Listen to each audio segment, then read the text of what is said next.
Saja Seonggok Jagung, karya W.S. Rendra.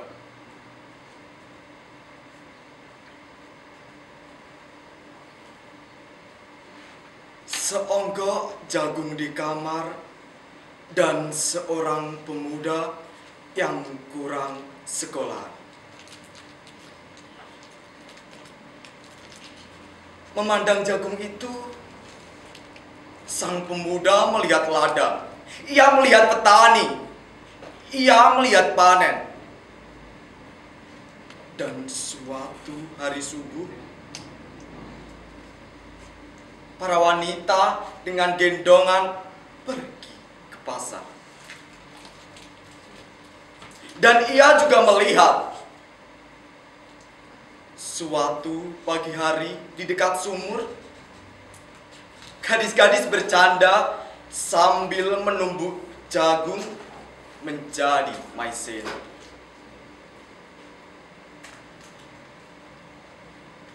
Sedang di dalam dapur, tungku-tungku menyala.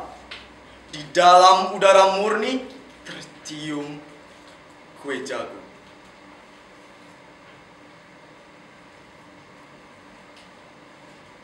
Seonggok jagung di kamar dan seorang pemuda.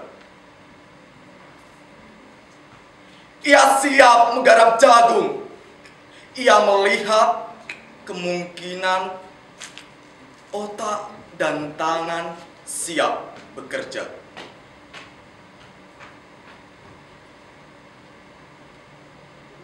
Tetapi ini, seonggok jagung di kamar dan seorang pemuda SLA. Tak ada uang, tak bisa menjadi mahasiswa. Hanya ada seonggok jagung di kamarnya.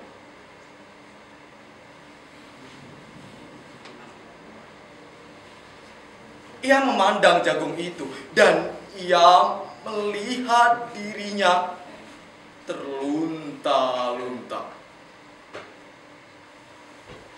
Ia melihat dirinya ditendang dari diskotik. Ia melihat sepasang sepatu kenes di balik etalase.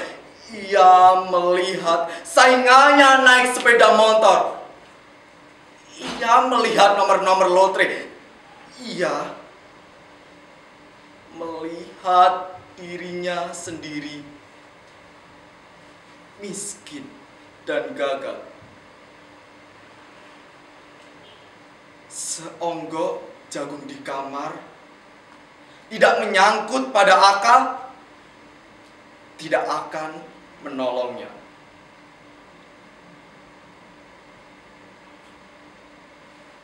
Seonggok jagung di kamar tak akan menolong seorang pemuda yang pandangan hidupnya berasal dari buku dan tidak dari kehidupan. Yang tidak terlatih dalam metode dan hanya penuh hafalan kesimpulan. Yang hanya terlatih sebagai pemakai tetapi kurang latihan bebas berkarya.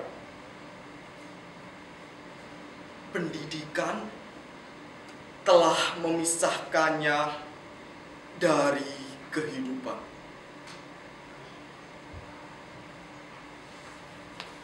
Aku bertanya, apakah gunanya pendidikan bila hanya akan membuat seseorang menjadi asing di tengah kenyataan persoalannya?